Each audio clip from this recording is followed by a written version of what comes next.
But as you can see in that little photo, not everybody is an optimist. There are plenty of people in the world that are pessimists. And I know that being a pessimist, in my opinion, is a lazy way out. It's a lazy way out because you don't have to do anything if you're a pessimist. You can point the finger and blame and complain and put all of the power outside of yourself, and then you can just sit around and be pessimistic. But if you want to be an optimist, and if you want to come into alignment with the possibilities that this teaching holds, it takes some work. Because optimists don't just see the glass as half full. That's what they think. That's what people boil it down to. The lowest common denominator. Well, is it a half full glass or is it a half empty glass? If it's a half empty glass, then you're a pessimist. If it's a half full glass, then you're an optimist. It's not that simple.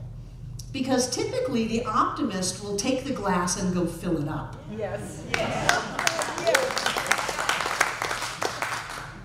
And so being optimistic takes work because you look at circumstances and you don't stay there.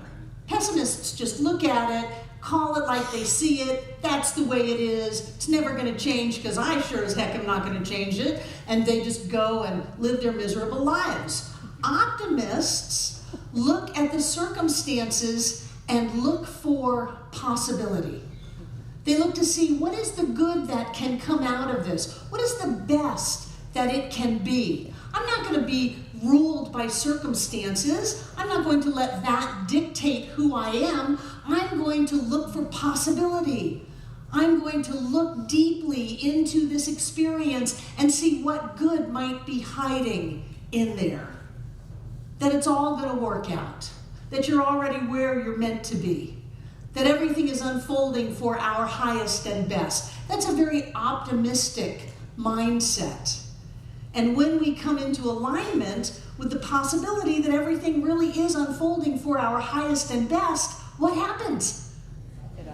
Everything unfolds for our highest and best. When we wake up in the morning and say everything is just awful and it's never going to get any better and nothing's ever going to happen and I'm not going to do anything about it, what do we get? We get nothing. We get a life that is not as we might want at our highest level. So you can learn to be pessimistic, and some people have learned through their being raised in their family or their environment to be pessimistic. There are actually psychological tests that have been done. Boy, I'm so glad we put some reins on these psychological tests of what we do to people and animals to see how they react in situations that have no hope. But when that was free to happen, they had beings that were given no way out, and they had to experience the result of that test, and another being that was given a lever to move and they could get out. And when they took the being that had no way out and they put it in the environment where there was a lever to push, they wouldn't push it because there was no hope. And it didn't take long at all to teach that dog how to do that. And I'm grateful that we don't do that anymore. But we are like that. If we have been in no hope with no way out, we can learn that there is no hope and there is no way out. And then even when we're in an environment, like you come to Center for Spiritual Living and Barbara Watersell's house says, you can do anything.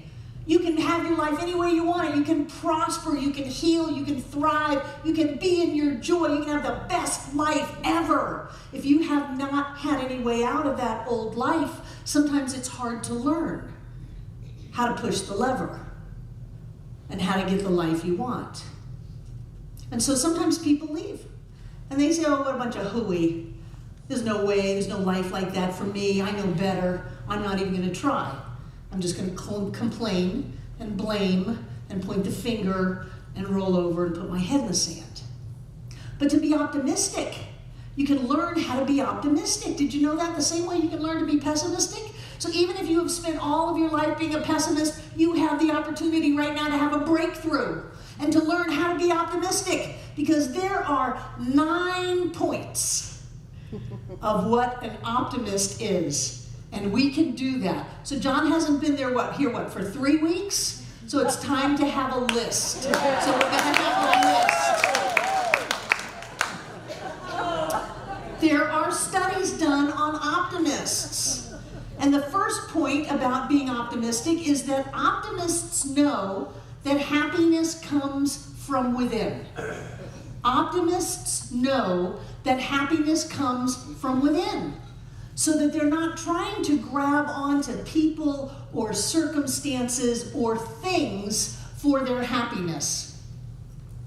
And when we give up the illusion that if we get that thing, if we get that car, if we get that amount of money, if we get that person, if we get everything to look like we think that we want it to look, then we'll be optimistic and happy. When we give that up to know, I don't care what's going on in my life or the world, my happiness is in me. And I'm not going to give it away to anybody for any reason. I'm going to be happy no matter what.